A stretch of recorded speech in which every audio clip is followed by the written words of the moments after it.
Hello guys, welcome sa ating munting channel.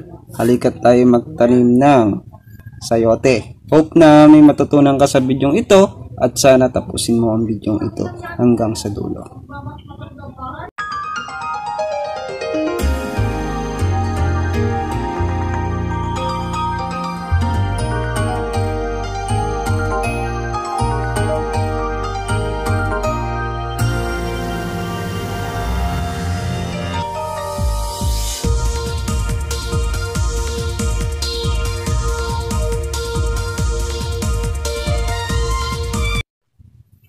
Hello guys, halika tayo magtanim ng sayote.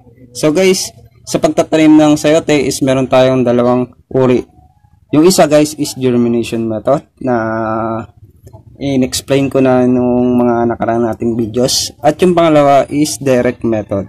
So guys, ang ginawa na muna natin is gumamit tayo ng germination method na tinatawag na ragdoll method. Bali itong ragdoll method, gumamit tayo ng basahan at binasa natin hanggang sa masa-masa. Saka natin ibinilot at itinabi muna natin hanggang sa magkaroon ng ugat. Kung nakikita nyo guys is meron na siyang ugat. Ayan na siya guys, no? Tapos yung gagawin naman natin yung pangalawa is direct method o direkta na natin siyang itatanim. So guys, gagamit tayo ngayon ng container. Kung nakikita nyo guys yung container natin is may malalaking butas sa ilalim. Yan. So guys, kaya may malalaking butas sa ilalim yan guys dahil itong ating sayote is maugat. Kaya nilagyan natin ng malalaking butas para sa pagiging open-minded natin, maaari natin siyang ibaon dito sa lupa, pinakarekta sa lupa kung kulang man yung yung container natin or maraming ugat na yung ating sayote. Ayan.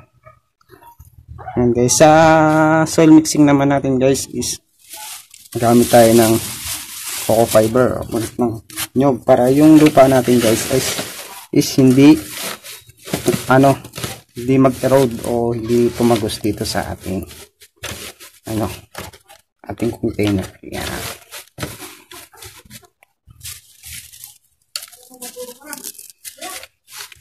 Tapos guys, lalagay tayo ng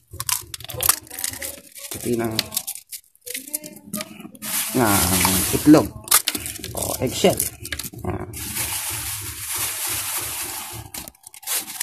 Yan guys.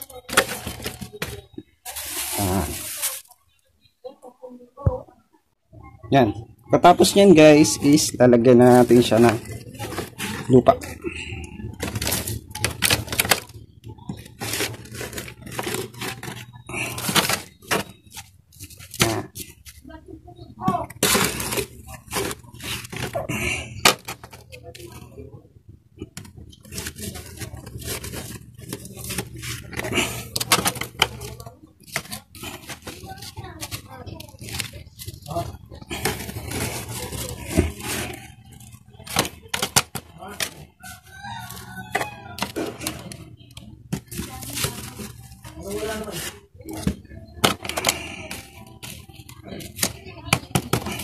Yan. So guys, sa mga first time magtatanim, marami sa atin ang nagkakamali kung paano ba ang tamang posisyon ng pagtatanim ng sayote. So guys, sa pagtatanim ng sayote is inverted po siya. Inverted po yung ating sayote. Hindi po siya dito nag-uugat sa ilalim, kundi nag-uugat siya dito sa ibabaw. Kung nakikita nyo yung ugat niya, nandito po siya sa ibabaw. Kaya po, maaari po natin siyang itanim ng paganto or maaari natin siyang itanim ng patagilid. Yan. So guys, gagawin natin is patagilid natin siyang itatanim. Yan.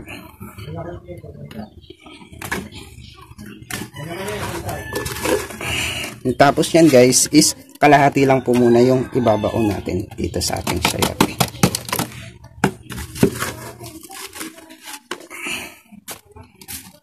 Lagi nyo pong tatandaan guys na wag nyo ibabaon ng buo yung sayote. Kasi guys, nag-uumpisa pa lang po siya mag-germinate. Yan guys.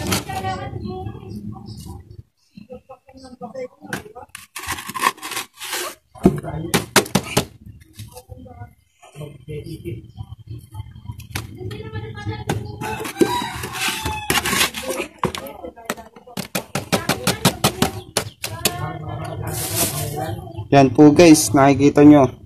Ganyan po yung pagtatanim niyan. So guys, wait lang po natin hanggang sa magdaon siya para po masabi natin successful ang ating ginawa. So guys, wait lang po tayo ng 1 week. Lagi pong 1 week ang germination period ng ating halaman. So guys, wait lang po.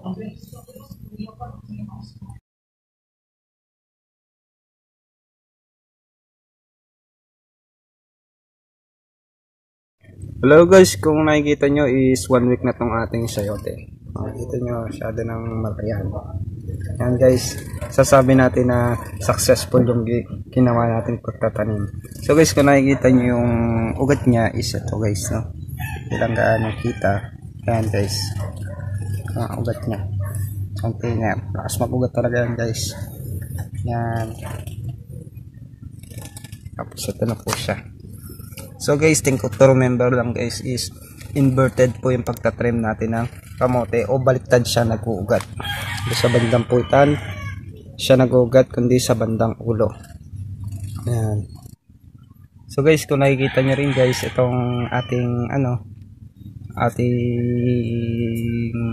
sayote is kalahati lang natin na ilagay. Palilalagyan na natin siya ng lupa para may baon.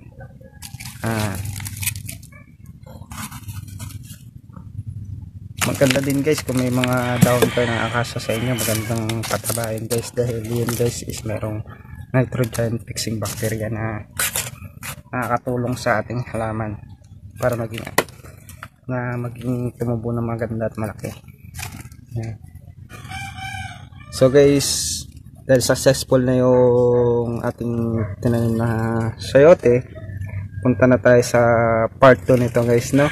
Gagawin na natin siya ng part 2. So guys, hanggang dito na lang ako. Hope na nagustuhan nyo tong video ito. Kita-kits na lang sa part 2. Like and subscribe na lang din sa aking channel at huwag nyo kalimutan na pindutin ang notification bell ng aking channel para updated kayo sa mga future videos na i-upload natin. Huwag nyo rin kalimutan na i-like and subscribe tong aking Facebook page dahil doon ako nag-upload ng mga videos and photos na hindi natin na i-upload sa YouTube. So guys, hanggang dito na lang ako and happy planting.